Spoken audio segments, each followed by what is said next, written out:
In the summer of 2003, three boys vanished from their tents during an overnight wilderness camp in Idaho's Salmon Chalice National Forest.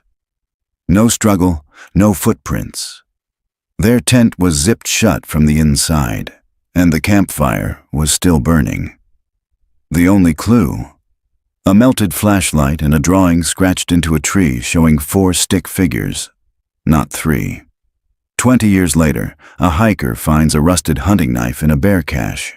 It has a name carved into the handle, one of the missing boys. But the carving is dated 2 years after the search was called off. What really happened at Granite Creek Camp?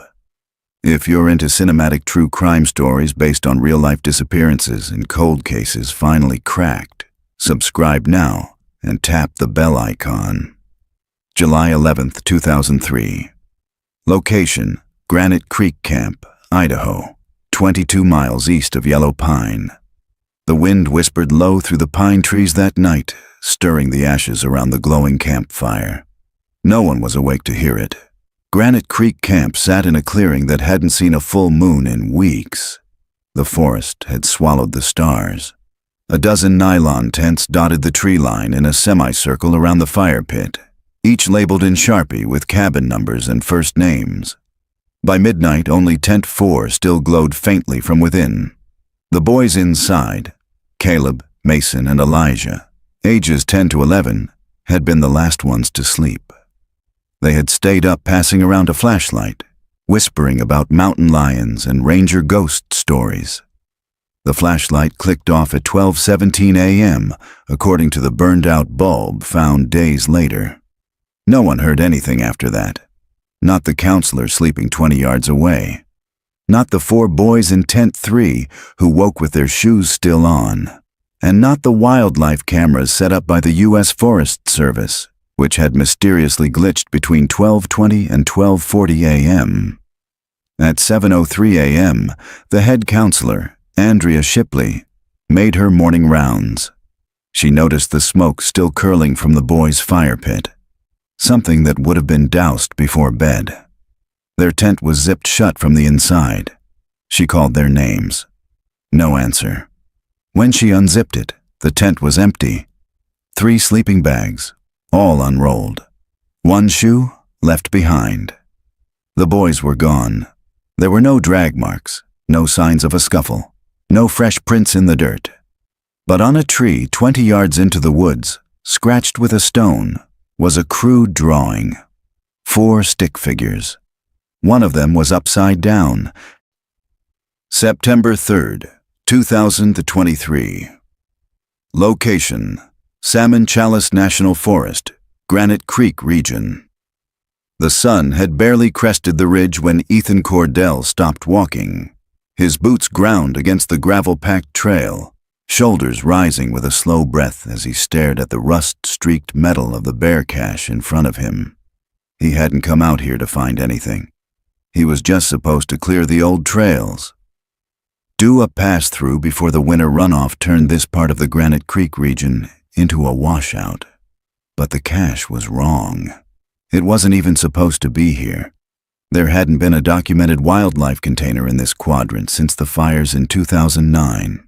This one was half swallowed by undergrowth, charred brush, fallen pine limbs, and the kind of thick silence that blankets parts of the forest people don't walk anymore. Ethan stepped forward, brushing away the branches. The lid of the container creaked open, brittle from age and rust. Inside, scraps of canvas, torn zippers, a warped aluminum mess tin with ash inside, and a knife. Wood-handled, heavy, fixed blade. The kind a hunter might carry, except this wasn't hunting territory. Ethan picked it up carefully, wiping away flakes of corrosion with the edge of his glove. The initials EH were burned into the side of the grip, but below them, something else caught his eye. Hand-carved, crude, but legible. 2005, still here. He froze, because EH, Elijah Hartman, was one of the 3 boys who vanished from Granite Creek Camp in 2003. He would have been 10, and the knife was dated 2 years after the entire search had been shut down. Later that day, inside the ranger station 40 miles south in Stanley, Ethan laid the knife down on a folded towel atop a steel evidence table. He didn't say much, just stared at the words again, half whispering as if they were sacred. Still here. Across the room, Avery Quinn stepped forward, adjusting the sleeves of her field jacket. She was a forensic investigator with the Idaho Department of Public Safety, brought in to assist with cold case infrastructure. Just 2 weeks earlier, she'd been reviewing the digitized file on the Granite Creek disappearances, for archival purposes, or so she thought. Now the file had burst open like a long-sealed wound. "This is real?" she asked quietly. "You're sure it's not a forgery?" Ethan shook his head. "Found it in an unlogged wildlife cache. No prints, but the wood's aged consistent with a minimum of 15, maybe 20 years. Whoever carved that didn't just do it. They did it then." Avery leaned in. The knife felt like it radiated heat, like it had held in the breath of whoever last touched it. Her thoughts went to the original report. 3 boys, ages 10 to 11. No signs of struggle. Tent zipped from the inside. Campfire still burning. A 4th stick figure etched into a tree. That detail, the 4th figure, had always haunted her. She remembered reading the notes in the margins of the search logs. Possible miscount. Extra figure not in any rosters. No explanation. Now the implications twisted in her gut. She looked at Ethan. "What are the chances this got planted?" He didn't answer right away. "Almost 0, he said eventually. "The location's off-grid. You'd have to know the topography intimately to even reach that cache without GPS. And if this was a hoax, they'd have left more than one knife." Avery nodded. Her mind was already spinning toward protocol. She'd have to reopen the site, bring in ground-penetrating radar, cadaver dogs, and notify the original investigating agency. But another thought crept in, darker, colder. What if this wasn't a memorial? What if it was a message? The next morning, the site was flagged and sealed. Avery walked the trailhead at dawn, armed with the original camp's map and a high-resolution satellite overlay. The 2003 reports had been careful. The FBI had overseen the last 6 days of the search before it went cold. But there had always been gaps.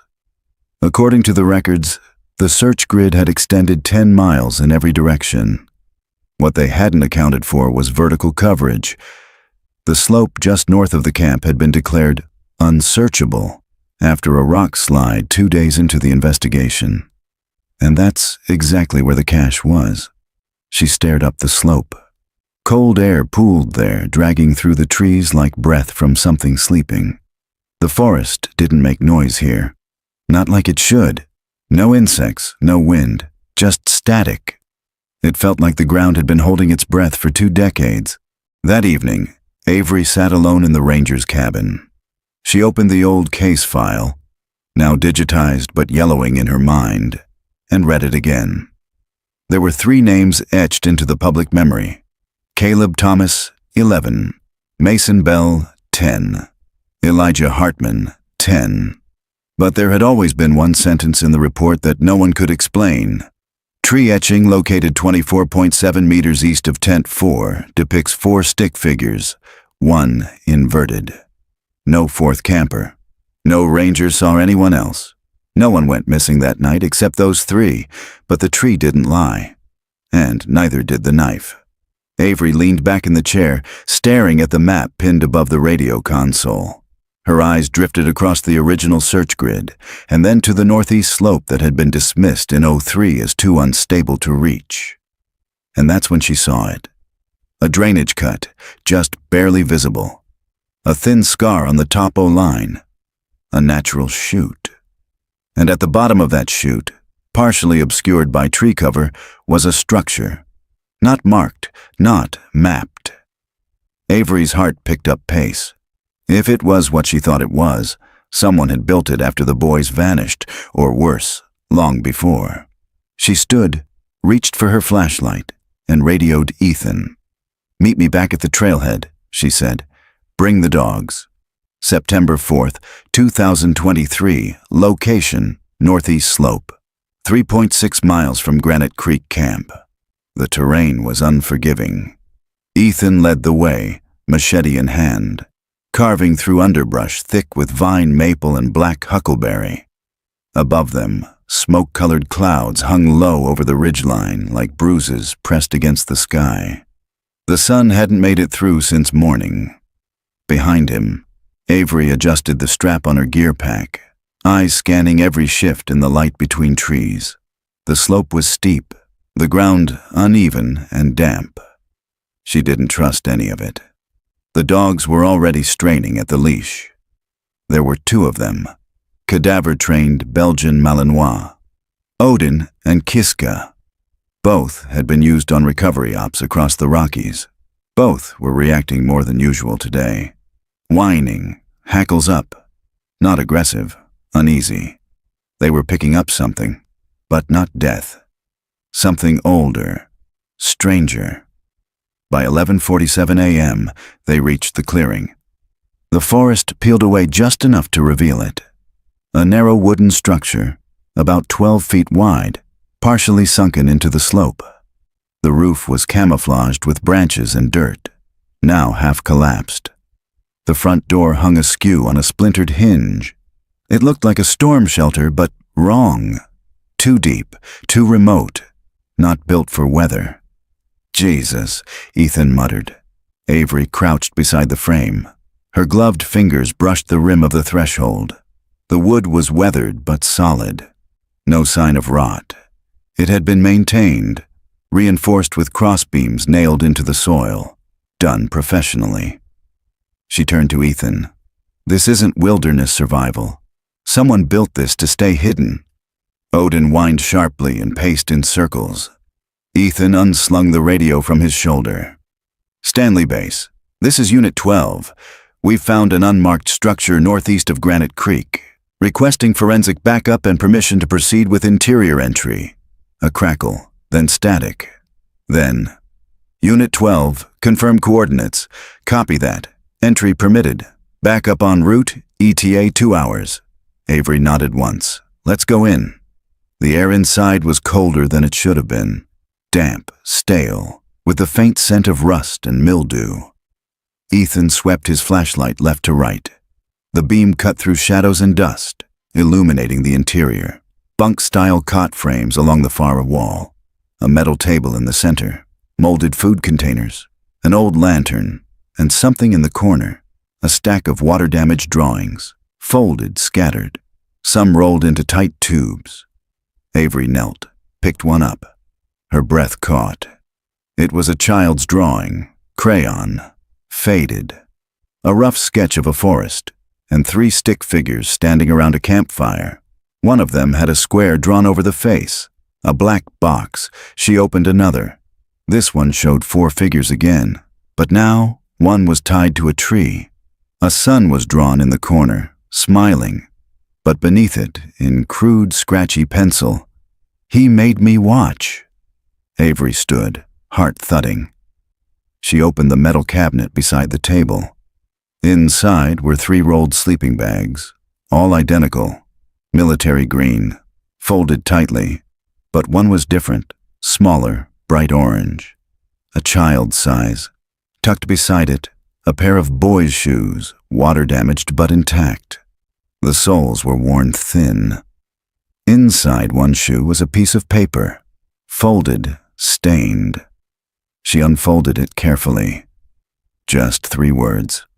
I wasn't alone. Ethan stepped out of the far end of the shelter and called her over. There's a hatch. Trap door, maybe. Covered with slats and sealed from the top. Avery moved quickly. The dogs were growling now, not barking, just low and uncertain, as if sensing something beneath them. Ethan cleared the rest of the dirt from the trap door, pried it open with a pry bar. The air that escaped was different. Warmer, stale, and metallic. He dropped the flashlight in first. It illuminated a ladder descending into concrete, not wood. The shaft was reinforced, hand-built. This wasn't temporary. This was a chamber. Avery went first. She descended 10 rungs before her boots hit the floor. The space below was maybe 10 by 10 feet. Concrete walls. A drain in the middle of the floor. Metal loops bolted into the walls at ankle height. And in one corner, a rotting sleeping pad and a child's spiral notebook, half soaked through. She opened it. Most of the pages were unreadable, warped from water and age. But one page stood out, protected by a plastic ziplock. A name, written over and over and over. Elijah, Elijah, Elijah, Elijah. And beneath that, scrawled in a rushed, uneven hand. He kept calling me Mason. I'm not Mason. When Avery emerged back into the light, her face was pale. She looked at Ethan, voice quiet. I don't think all 3 of them died that night. He frowned. You think one of them survived? She shook her head. I think one of them was kept. September 5th, 2023. Location, Boise, Idaho. South Grove Rehabilitation Facility. The room smelled like lemon disinfectant and old linoleum. Andrea Shipley sat by the window, hands folded in her lap, eyes half-lidded. Her hair, once wild with curls, was pulled back into a wispy gray bun. Her wrists trembled slightly, not from weakness but from the tension that never quite left her. She had been 25 when it happened, the lead counselor at Granite Creek Camp in 2003. Now she was 61 and tucked away in a quiet, long-term care facility for what the staff described in her file as moderate functional dissociation, a polite phrase for a woman whose trauma never fully released her. Avery Quinn sat across from her, her tablet resting on her knee, the recorder already running. Ms. Shipley, she began gently, I'm reopening the Granite Creek case. Something was found near the old site. I'd like to ask you a few questions about that night. Andrea didn't speak, but her fingers twitched once, and her eyes lifted slowly, tracking Avery's face like someone surfacing from a deep, dark lake. Avery continued, I want to understand what really happened that night. There were 3 boys in tent 4, but we found a drawing with 4. Andrea blinked. Her lips parted. A whisper, barely audible. There were 4. Avery leaned in. What do you mean? But Andrea turned away toward the window. Her eyes followed something in the trees outside. Not a bird, not the sky. Memory. 20 years earlier, July 10th, 2003, 10:46 p.m., Granite Creek Camp. Tent check. Andrea zipped the flap of tent 6 closed and checked it off her clipboard. 2 more tents to go. The campfire was down to embers, still glowing gently in the center circle. She made a mental note to stir it out properly before bed. She reached tent 4. The boys inside were still awake. She could hear whispering, giggling, then shushing. Elijah? Mason? Caleb? She called softly. Muffled replies. Yeah? Flashlight off, sleep time. Okay. She crouched, zipped the flap an inch lower just to double check. All 3 were in their bags. The flashlight beam flicked upward, caught Elijah's face for a second. Wide-eyed, alert. Mason was already fading into sleep, and Caleb gave her a thumbs up. Normal. She turned away and moved toward the last tent. But as she passed one of the pine trees near the edge of camp, the same tree later found with the drawing etched into its bark, she felt it, the feeling of being watched. She turned. The clearing was empty. Still. Present day, September the 5th, 2023. Andrea's breathing had changed. Shallow now, tight. Avery reached into her satchel and pulled out a printed photo, a scan of the knife handle found in the cache, the name Elijah visible. She set it gently on Andrea's lap. Andrea stared at it. Then her hands began to tremble violently. Where? She whispered. Where did you find that? In a bear cache, 3 miles northeast of the original site. It was dated 2005. Andrea closed her eyes. Tears slipped down her cheeks. Avery leaned forward. "Andrea, did you ever see someone else near camp? Someone who didn't belong?" Andrea's voice cracked. "There was a boy. He wasn't on the roster. I saw him the morning before they vanished, standing at the edge of the woods. I thought he was part of another camp, but there was no other camp." Avery felt her pulse spike. "Did you tell anyone?" I asked the other counselors. They didn't see him. I told myself I imagined it, that I was tired, that I'd counted wrong." "Describe him." Andrea blinked. "He had dark hair, maybe 9, dirty clothes, just standing there, not afraid, just watching." Avery scribbled notes fast. "Did the boys mention him?" Andrea didn't answer at first. Then, that night, Elijah asked me a weird question. He said, "Is it okay if he stays in our tent too?" I thought he was joking, thought they were making up an imaginary friend. I laughed it off. She looked at Avery. Her eyes were wide, haunted. But now I think they let him in. Later that evening, Avery reviewed the transcript while sitting in her hotel room outside Boise. She played Andrea's voice back, slow, over and over. "Is it okay if he stays in our tent too?" If there had been a 4th child, it would explain everything. The 4th stick figure, the zip tent, the missing footprints. But that only raised more questions. Who was the 4th boy? Where did he come from? And why had Elijah carved "I'm not Mason" into a notebook 2 years later? Avery turned her tablet off and stared at the ceiling. Then she picked up the composite sketch of the unknown hiker reported in the area in 2006, a man seen by a forest guide 2 miles from Granite Creek. He'd been alone, dirty, said he was tracking deer but didn't carry a rifle. The guide reported him because something felt wrong. The man never gave a name, but the description: lean, dirty blonde hair, deep-set eyes, no gear, and about 20 years old. September 7th, 2023. Location: Northeast Slope. Recovered shelter site. The rain hadn't stopped in 16 hours. By the time Avery and the forensics team returned to the site, the slope was half mudslide. The dogs had to be tethered by safety harnesses to keep from slipping into the ravine below. But Avery didn't care. Not anymore. She wasn't chasing shadows now. She was chasing a timeline. A real one. Elijah's name carved on a knife dated 2 years after the disappearance. The 4th stick figure. A counselor who saw a boy no one else remembered. And a hidden chamber with someone's notebook screaming that their identity had been overwritten. This wasn't just a disappearance. It was a rewrite. A cover-up embedded in trauma. The forensic crew set up floodlights around the entrance to the structure. Water streamed down the slope like veins. Everything glistened with a wet sheen, making the wood shine like bone under skin.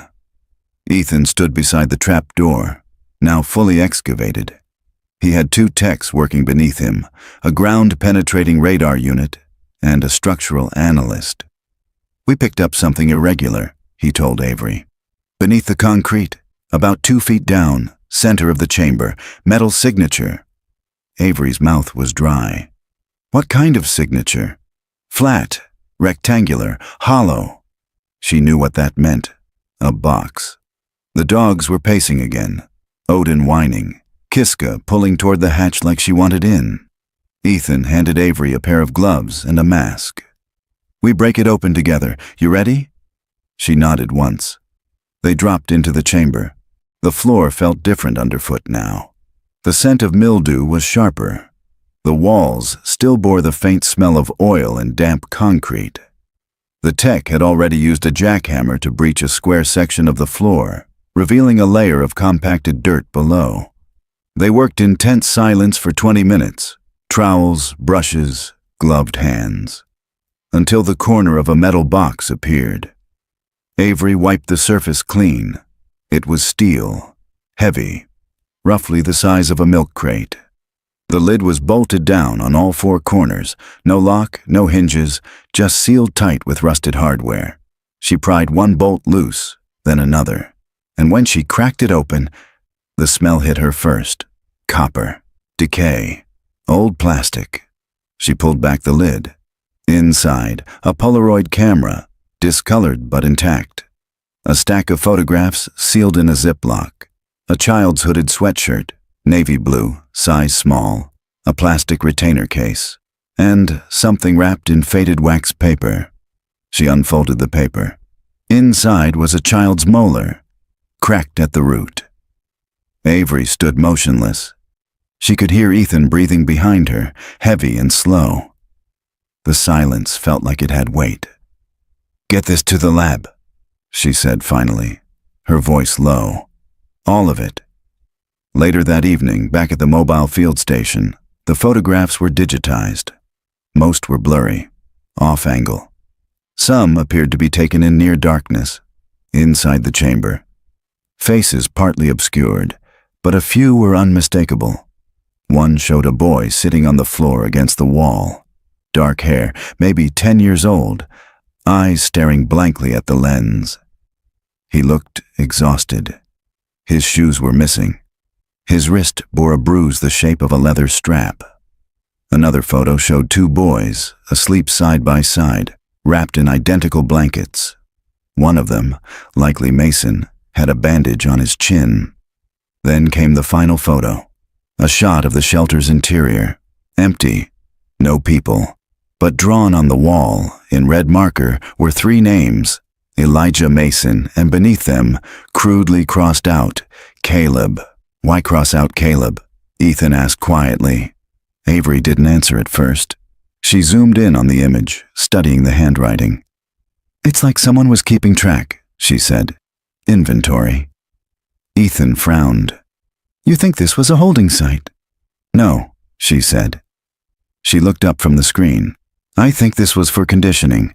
Someone was trying to reassign identities. Elijah says he's not Mason. Caleb's name is crossed out. Someone was replacing someone else." Ethan stepped back. That would explain the fourth figure. Avery nodded. "There weren't 4 kids here," she said. "There were 3 kids and 1 captor, a person who made one of them disappear and tried to make the others forget who they were." That night, back in the ranger cabin, Avery called the lab. The tooth had already been swabbed. She pulled the window open while she waited, breathing in the cold air like it could anchor her. The phone clicked. "Quinn," the lab tech said. "We ran the DNA from the molar. It's a match." "Which one?" Avery asked. "Elijah Hartman." Avery felt her heart stall. "But here's the thing," the tech added. "The tooth was lost naturally. Not pulled, not broken, and the estimated time of loss is around age 11. Avery blinked. "That means," she whispered. "Elijah was alive at least a year after the disappearance, maybe longer." The next morning, the dogs were back at the site. They hit on something farther up the slope, a depression under a tree root system. It took most of the day to dig. Inside, they found a bundle of clothing, a jacket, child-sized, and inside the pocket, a laminated camp ID badge. The name read, Caleb Thomas. The badge was split in half, like someone had deliberately snapped it. Avery turned to Ethan, her voice hushed. "Someone erased him. September 9th, 2023. Location, Yellow Pine, Idaho, rural outskirts, South Boundary Road." The tip came in just after 3 p.m. A woman named Mae Dunning, age 68, called the cold case tip line from a landline with a weak connection. Her voice was dry and tremulous, but clear. "I saw one of them. I think it was round 2005. He showed up barefoot on my porch. Wouldn't speak, wouldn't look me in the eye." Avery had her on speakerphone, sitting stiffly in the mobile unit, parked on the Forest Service Road. Mae continued. "He was maybe 11. Filthy. Clothes didn't fit. Stared at the trees more than he looked at me. Thought he was from some off-grid family at first. But he was scared of the dark. That part I remember. Avery's pulse kicked. She glanced at Ethan. Did he give a name? May hesitated. I tried. He didn't answer, but the only thing he said that whole hour was one sentence. Whispered it like it hurt to say, I'm not supposed to be Caleb. May's cabin sat on the edge of a clearing flanked by dense forest. An old A-frame structure with a warped siding and a woodpile stacked like ribs along the porch. Avery and Ethan arrived just after dusk. May was waiting in a rocking chair with a shotgun laid across her lap. Not threatening, just habitual. She was thin and wiry, with pale eyes that hadn't dulled a bit. I didn't call back then because I figured no one would believe me, she said as they approached. But when I saw that story on Channel 2, the knife, the shelter, I knew I had to say something. She led them into the cabin, where the scent of cedar and old coffee filled the air. I kept something, she said, from the boy. She handed Avery a small plastic bag. Inside was a strip of faded fabric, torn and fraying. The shoulder band from a Granite Creek Camp t-shirt. The logo barely visible through the grime. I found it near the woodpile after he ran off. Ran off? Ethan asked. May nodded slowly. I tried to keep him here. Gave him soup, a blanket. But just after sundown, he got spooked. Real bad. Kept looking at the tree line. Then he bolted out the back, fast, silent, like he'd done it before. Avery examined the fabric closely. The texture, the tears. It had been weathered, but not staged. Authentic. May looked down at her hands. I think someone was looking for him, and I think he'd been trained not to speak. Back in the car, Avery sat still for a long time. The sentence repeated in her head like a drumbeat. I'm not supposed to be Caleb. It wasn't just confusion. It was instruction. Someone had drilled it into him, an identity not his own. A replacement. A script. And maybe the real Caleb was gone long before that. Which left a new question. If Elijah was alive in 2005, pretending to be someone else, then where had Mason gone? That night, Avery and Ethan sat in the mobile unit's back office going through the original 2003 behavioral reports. There had been one filed the day before the disappearance, an incident during fire building practice. According to the counselor's notes, Mason lashed out at Elijah, said he was copying him, called him a name thief. It was dismissed as teasing. But now it felt like a warning. Avery circled the phrase with a red pen. Maybe it wasn't teasing. Maybe Mason saw something before the rest.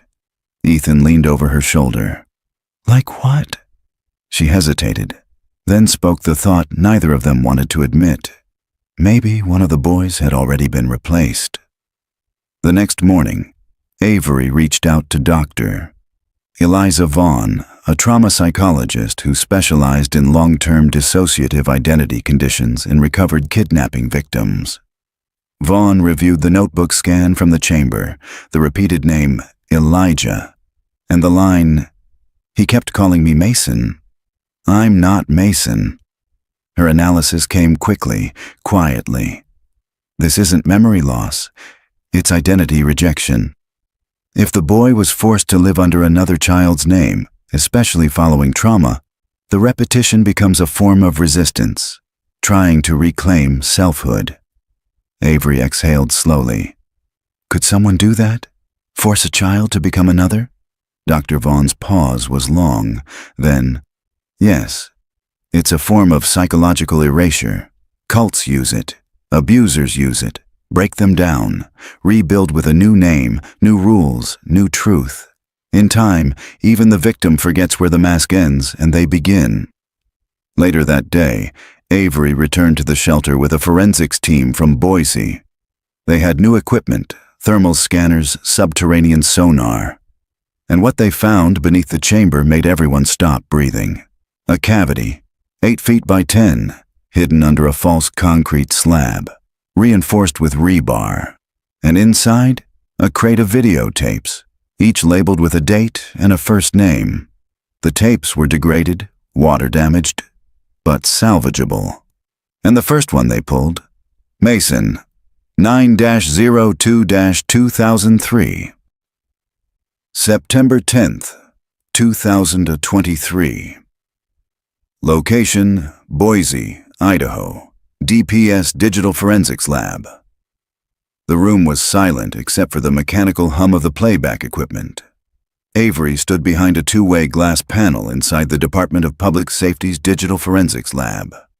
Across the room, a technician threaded the degraded high-8 cassette tape into a specialized recovery deck. The screen was grainy, the image colorless and unstable. In the center of the monitor, a boy, maybe 10, lean, face bruised, eyes wide and vacant like floodlights in a power outage. He sat cross-legged on a concrete floor, back pressed to a wall, his fingers twitching in his lap. Mason Bell. The date in the bottom right corner of the screen flickered. September 2nd. 3 weeks after the disappearance. The image steadied just enough to show a narrow strip of the chamber's interior. A faint square of sunlight from a vent above. A metal dish on the floor. The edge of a sleeping pad. But what froze everyone in the room wasn't the boy. It was the voice. Deep, calm, deliberate. Male, not yelling, not growling, just speaking softly like a teacher. "Tell me your name again." The boy didn't answer. The voice came again, firmer. "We talked about this. Your name is Caleb. Say it back." The boy flinched, whispered, barely audible. "I'm Mason." A long silence followed. The sound of a chair scraping, footsteps shifting. Then the camera jostled, just slightly, and the voice said, "Wrong answer!" Avery turned away from the screen. Her jaw was clenched so tight her temples ached. She stared at the printout of the old camp roster on the table beside her. 3 boys, but only one was being spoken to. The next few minutes of footage were a blur of pacing, the boy crying silently, the camera repositioning again, and then cutting abruptly. The screen went black. Later that evening, Avery sat alone in the viewing room, surrounded by a dozen stills taken from the footage. In every frame, Mason's posture changed subtly. Shoulders lower, hands covering his chest, jaw tighter, but the one thing that remained the same, his eyes. They didn't blink much, just stared straight ahead. Alert, caged. The tech entered quietly and handed her a clipboard. "We've logged 6 tapes so far, all different dates. 3 with Mason, 2 labeled E, and 1 marked just with a symbol, a triangle inside a circle." Avery frowned. "Is it watchable?" "Barely. You'll want to see it." The mystery tape opened on static. Then light. A flashlight beam jerking across a wall. The camera was handheld this time, no tripod. The perspective uneven. Then the lens turned toward the subject. A child again. This time not Mason, not Elijah either, but a boy with darker skin, shorter build. Shivering, no shirt. There was no date in the corner, no voice from behind the camera, just breathing. Then, faintly, a voice from off-screen, not the cameraman. "He's not one of them." The flashlight shifted again, revealing part of a hand-drawn grid on the wall. 5 names written in chalk. Caleb, Mason, Elijah. The last 2 were crossed out. Avery paused the tape. 5 names, 3 boys, 2 unknowns. Back at her temporary office in Stanley, Avery spread the evidence out across a folding table. The knife, dated 2005. The camp shirt scrap, found on Mae Dunning's porch, the ID badge, split in half, the notebook from the chamber. "I'm not Mason." And now, the videos, each piece had one thing in common: manipulation of identity. Avery picked up her notepad and wrote in the margin, what if he wasn't targeting 3 boys? What if he was cycling them? She stared at the photos of Mason, Caleb, and Elijah. And then the thought struck her like cold lightning. What if only one boy was ever meant to survive? That night, she called Dr. Vaughn again. "We have a working theory," she said. What if someone isolated multiple children with the intent to erase their identities, rebuild one under control, and discard the rest? Vaughn didn't hesitate. It fits a method known as selective imprinting. It's been used in unregulated conditioning experiments, paramilitary youth indoctrination. You isolate the subject, collapse their sense of self, and then train them to become someone else. When one accepts the role, you keep them. The others are erased. Avery felt the hair on her arms rise. So this wasn't random. It wasn't a crime of opportunity. No, Vaughn replied. It was programmatic. The next morning, as the forensics team prepared the last batch of recovered tapes, one of the analysts came in holding a sealed evidence pouch. We ran chemical tests on the inside of the chamber wall, he said. Found faint residues consistent with chloroform and something else. Avery looked up sharply. What else? The analyst's expression darkened. Barbiturate compounds, sedatives, probably used to keep the kids passive between sessions. He placed a second bag on the table. Inside it, a rubber tubing strap, the kind used for mouth gags or feeding assistance. It was engraved. One word. Caleb, September 11th, 2023. Location, Idaho State Archives, Boise. The smell of the old file room was dust and stale paper. Bureaucracy turned to sediment. Avery moved slowly between the rows of beige cabinets inside the Idaho State Archives, pulling drawer after drawer of forgotten institutional records. She was looking for one program. Just one. And she finally found it in a rusted steel drawer labeled Section 9, Youth Rehabilitation Initiatives, 1996 to 2000. She slipped on gloves and drew out the manila folder. There it was. Clearwater Wilderness Behavioral Facility, Pilot Camp 7, an unlicensed youth behavioral wilderness program operating out of Salmon Chalice National Forest, disbanded after just 6 months in 1999 following allegations of improper restraint and undocumented disappearances. It had never made the news.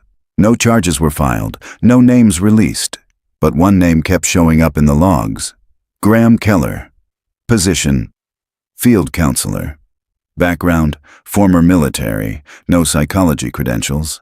Terminated in 2000 following an internal dispute about methods deemed excessive and unsupervised contact with minors. Avery's pulse ticked louder in her ears. She pulled the personnel photo. There he was. Square jaw, deep-set eyes, graying temples even back then. Cold stare like stone. She had seen that face before. The composite sketch from the 2006 wildlife sighting. It wasn't identical. Older, more angular now. But the bones were the same. She turned over the back of the personnel photo and nearly dropped it. Scrawled in faded pen, Granite Creek subsector. Assigned June-July 2003, unofficial. By nightfall, Avery had a match in the DMV database. Graham R. Keller. Last registered address, a P.O. box in Darby, Montana, no listed residence, no vehicle currently registered, but someone had signed a lease under his name in 2002 for a fishing cabin just 14 miles from the Granite Creek trailhead, a location never checked in the original search perimeter. She called Ethan. We have a name. We have a link to the region, and he was connected to a defunct youth behavioral program that operated with no oversight. Ethan's voice was sharp. You think he's our captor? I think he was practicing a method. A script. She pulled up the cabin lease signature, a jagged cursive script, then overlaid it with the etching from the knife handle found in the bear cache. The letters were almost identical. September 12th, 2023. Location, Darby, Montana, U.S. Highway 93, backwoods property. The approach was quiet. 2 DPS agents, 1 federal liaison, and a local sheriff descended on the remote cabin under sealed warrant. The place had been empty for years. No utilities, no functioning locks. Inside, it looked like a bunker frozen in time. Duct-taped windows, mold along the edges of the walls. A camping cot collapsed in the corner, but under a loose floorboard in the bedroom, they found the proof. A stack of Granite Creek staff badges, all blank. A clipboard labeled Roll Conditioning Schedule, Subject C, and most damning of all, a faded camp photo from 2003. The counselors posed in front of the fire circle, all smiling. At the edge of the group, Graham Keller. His shirt had no name tag, and he wasn't on the official staff list. Back in Stanley, Avery laid the photo beside the current investigation board. One counselor had seen him. One had taken the boys' registration the morning of their arrival, but his name never appeared on any documentation, because he wasn't supposed to be there. He was embedded, like a ghost in the background of their first and last group photo. She checked local court records next, cross-referenced Keller's name, his alias variations, and the youth program's financial paperwork. That's when she found it. In 2004, a sealed juvenile guardianship filing from Lewis County. A boy, approximately 12 years old, placed under temporary foster care with an anonymous male guardian after being found without memory of origin. No school records, no social security number. Just a name. Caleb Thomas. Avery blinked. The real Caleb had been reported missing in 2003. So who was the boy given his name in 2004? She contacted the clerk's office under Emergency Investigative Authority. They released a redacted copy of the file. The boy in the paperwork wasn't Caleb. He matched Elijah's school photos. Same mole on his cheek, same ears, same eyes. He had been living under the wrong name for 10 years. The real Caleb? Never found. The replacement, reprogrammed and reassigned, and whoever did it had planned it that way from the beginning. That evening, Avery stood in front of the timeline board. Mason had resisted. Caleb had been erased. Elijah had been reshaped.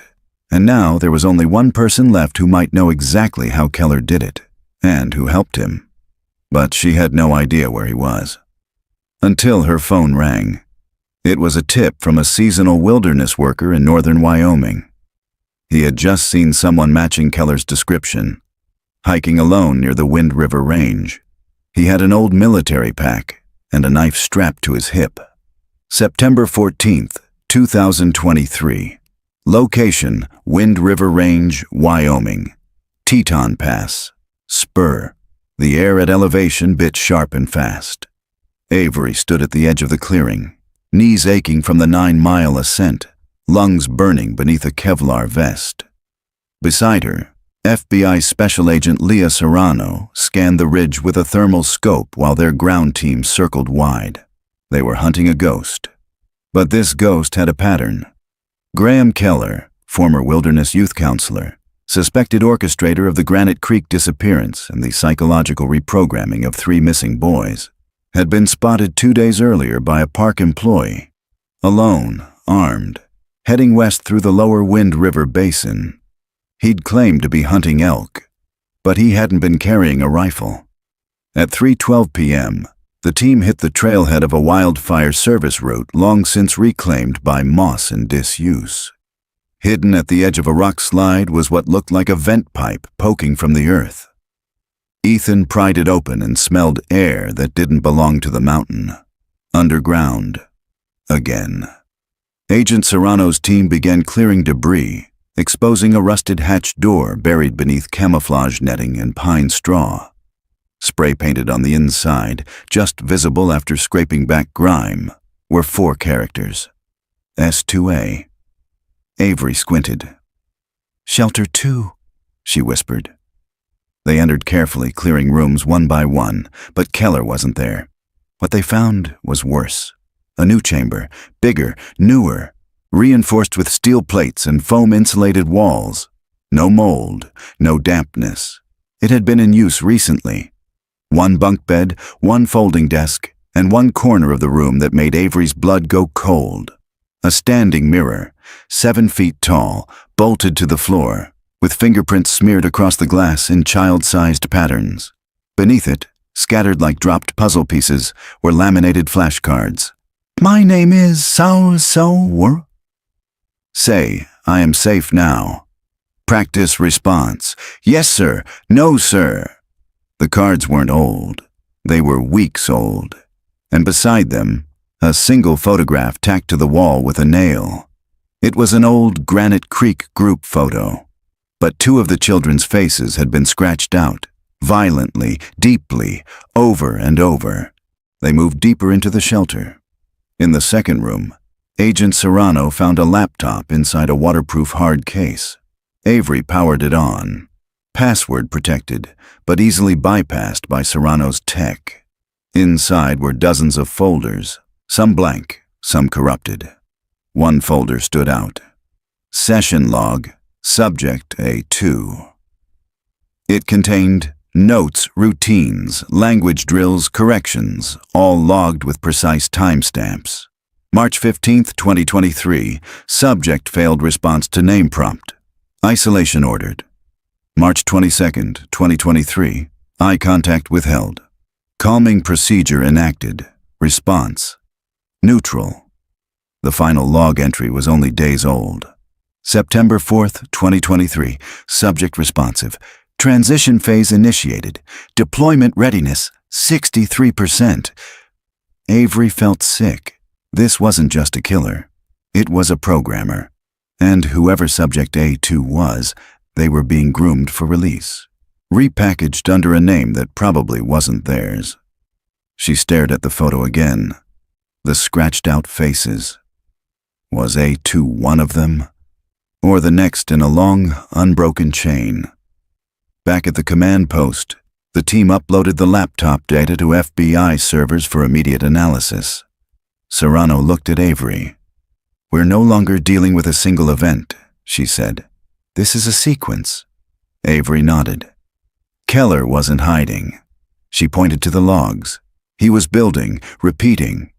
That night, they found a trail camera half buried outside the vent pipe. The card inside held motion-triggered footage from only 4 nights ago. The final clip was a grainy black and white night vision video. Timestamp, September 10th, 11:41 p.m. A figure stood at the edge of the tree line, face partially covered but tall, male, carrying a backpack and what looked like a rifle bag slung crossbody. But it wasn't Keller. It was someone younger, maybe late 20s. Someone who moved like they'd grown up off-grid, silent, calculated, watching the shelter, not guarding it. And then, just before the clip ended, he looked into the camera, eyes glowing with the flash, and raised one finger to his lips. Shh. The screen went black. Avery and Serrano reviewed it frame by frame. He's not Keller, Serrano said. Too young. Avery's mind raced. If Keller trained him, then we're not just chasing a predator, Serrano finished. We're chasing a student. The next morning, search dogs uncovered a fresh trail heading northwest, toward deeper wilderness. It was booted. Wide stride, military pattern. Keller might not be leading anymore, but the method? It was still alive, and it had a new disciple. September 15th, 2023. Location, Wind River Range, abandoned Firewatch station, elevation 9,000 feet. The fire tower stood like a forgotten god above the trees, black silhouette against the morning sky, its observation deck sagging under the weight of age and snow. It hadn't been on any of the recent maps. Avery stared up at it, heart pounding in her throat. The U.S. Forest Service had decommissioned these towers decades ago, but the one on this ridge still bore signs of human use. A fresh drag mark across the stairs, boot tracks leading up in irregular intervals. And at the bottom of the staircase, partially buried under lichen and soil, was a single child's sneaker. Small, blue, Velcro strap broken. Avery knelt beside it, brushing dirt away with her gloved hand. Inside the tongue of the shoe, written in faded marker, M. Lang, 2023. She looked up at Ethan, whose jaw had gone slack. "That's a new name," he muttered. Avery stood, voice tight. "That's a current name." They entered the tower just after 10 a.m. The interior was stripped bare. No comms, no furniture, just the bones of a place once meant for watching flames. But in one corner, tucked behind an overturned cot, was a makeshift pallet made of canvas tarps and thermal blankets. Scattered beside it, a water canteen, crayons, a spiral notebook, a wrapper from a protein bar with a Montana sell-by date from 3 weeks ago. Avery picked up the notebook. The first few pages were drawings. Trees, a square building, stick figures holding hands. But one page was different. Written in large, uneven block letters. "He says I'm Mason. But I'm not Mason. My name is Miles." Ethan stepped backward, exhaling hard. "It's happening again." Avery turned the page. Another drawing. A child in a blue hoodie standing between two large trees. One tree had a black symbol carved into it, a triangle inside a circle, the same as the mark found on the old tape from Granite Creek. But the most chilling image was beneath it. A small figure chained to a post, mouth drawn as a jagged black line. Standing behind him, larger, towering, a man with no face. Serrano's voice crackled over the radio. "Satellite overlay confirms. The closest access trail was blocked by a rock slide last year. No one would have reached this place by accident. Whoever brought that kid here knew exactly where they were going." "Any sign of the child?" Avery asked. "Nothing yet, but the scent trail from the shoe heads west, toward the ravine." By mid-afternoon, the K-9 units had pushed into the basin below the tower. Odin gave the first alert. Near a cluster of boulders, beneath a half-collapsed camouflage tarp, they found a survival shelter made from mylar and netting. And inside, Miles Lang, age 9, alive. He was crouched low, shivering violently, arms locked around his knees. When they approached, he didn't run. He didn't cry. He didn't scream. He just whispered, "He said he'd come back if I tried to leave." Avery knelt beside him. "My name is Avery," she said gently. "We're here to take you home." Miles shook his head, eyes locked on the tree line. "He's not gone," he whispered. "He's watching. He said he made me from someone else." Back at the mobile medical station, Miles underwent preliminary trauma assessment. He didn't speak again for hours, but when the doctor gave him paper and markers, he drew. And what he drew made Avery's hands go cold. A series of faces, each one nearly identical. Same shape, same haircut, same clothes, but with different names under each. Mason, Elijah, Caleb, Miles, and one final drawing. A mirror, cracked down the center, with the words, "Which one am I?" The FBI issued an immediate regional alert for Graham Keller and the unidentified male seen in the shelter camera footage, now believed to be his protege. The working theory was horrifying. The disciple had taken over the methodology, not just continuing it, perfecting it. And Miles, he was meant to be the next replacement. That night, Avery stared out the window of the field station, her reflection barely visible in the blackness. It wasn't just about the boys anymore. It was about the blueprint. Whoever this new man was, the one who raised a finger to the camera, the one who didn't need to shout or drag or strike, had learned how to make identities collapse silently. And now that he'd failed with Miles, he'd go looking for the next one. September 17th, 2023. Location, Helena, Montana. Private residence of Dylan Crane. He introduced himself as Dylan Crane, age 42, a former wilderness survivalist. Avery met him in his backyard, 20 miles outside Helena. He was lean and hollow-eyed, chain-smoking through nerves, and constantly glancing toward the edge of the tree line like he expected something to come out of it. He didn't waste time with small talk. "You're looking for Keller," he said. "I knew him." Avery stayed quiet. Crane leaned forward, voice low. "You don't understand what he was doing.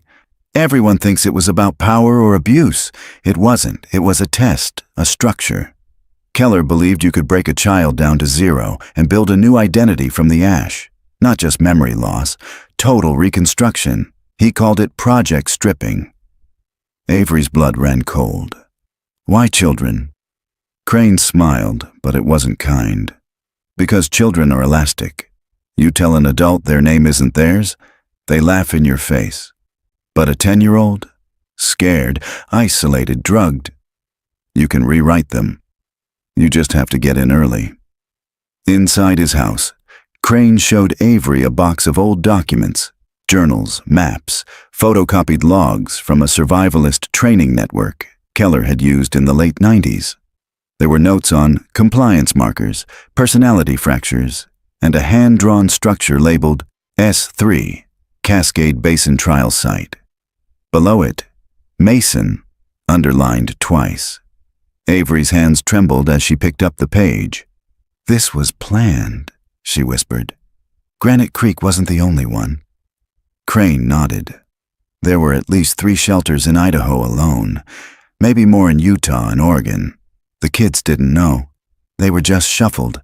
Keller never stayed long. He said it was safer to build replacements in stages. Test them, break them down, reassign roles. He paused. And if they resisted too much, he erased them. Later that day, Avery cross-referenced the coordinates on Crane's maps with missing persons cases from 1996 to 2006. The overlap was chilling. A 12-year-old boy named Sammy Gellert vanished from a church retreat in Bend, Oregon. Never found. A foster child, Malik Reyes, disappeared during a supervised camping trip near Salt Lake City. Case closed as a runaway. A girl, Ellie Barnes, last seen with her older brother near the Columbia River. Her brother returned. She didn't. He later described a man in the woods who told her she had to change names. None of the cases were ever linked. Until now, Avery stared at the map of shelters. Granite Creek was only the most refined version. The template. The others were drafts, failures, training grounds. And now Miles, the boy recovered from the fire tower, had confirmed what Crane said without even knowing it. They weren't teaching obedience, they were teaching replacement. That night, Agent Serrano called from the forensics unit. More files came back from the laptop in Shelter 2, she said, hidden in encrypted folders. Looks like Keller was documenting the results of each site. Avery closed her eyes. And? Serrano's voice was flat. There were 12 children. Over 10 years. Avery's breath hitched. How many confirmed deceased? Only 3. 5 are still listed as unaccounted for. And 4, Serrano hesitated, were fully reassigned, meaning they survived, but under names they didn't start with. In the file was one more image. A still frame from what appeared to be surveillance footage. Site S-3. It was blurry, but in the background, barely visible, was a new child. Face mostly obscured by shadow, hand resting on a doorframe. Serrano had run facial structure estimates. It wasn't Miles. Not any of the boys from Granite Creek. It was someone else. A new subject. And the timestamp on the footage? 5 days ago. Avery stared at the screen. Keller may have gone underground, but his student hadn't, and he was still building. September 19th, 2023. Location, Deschutes National Forest, Oregon. Sector D5. They found it just after dawn. A rust-red shipping container buried beneath a camouflaged tarp, deep in the pines of Sector D5, a part of the Deschutes wilderness so overgrown it hadn't seen a human footprint in years. The signal that led them there came from a drone scan, faint thermal residue, consistent with recent occupancy. Enough to trigger a silent approach. Avery and Serrano arrived with a tactical team just as the sun cut through the fog. The padlock was gone, the door slightly ajar. Inside, it smelled of metal and old sweat, and something else, desperation. The container had been converted. Crude insulation panels stapled to the walls, a solar battery rig powered 2 LED strips, a water jug, a plastic toilet bucket, a makeshift cot, and in the far corner, a bolted mirror, just like the one from Shelter 2. But this one was shattered. The center spider-webbed outward, not by accident, but by deliberate, furious impact, as if someone had finally rejected the reflection forced upon them. On a nearby shelf, Avery found a small duffel bag. Inside were a Granite Creek staff badge, forged 3 dog-eared children's books, each with names scribbled out on the cover, a laminated flashcard. Respond with, "Yes, I am Caleb." Her hand tightened around the card. Serrano looked over her shoulder. "You think this was the final phase?" Avery nodded. "This was the transition chamber. Whoever was here was being reshaped into Caleb." Near the mirror, they found a box of videotapes, 9 in total, each labeled not by name, but by symbol. Triangles, circles, slashes, encoded, hidden, denying identity even in documentation.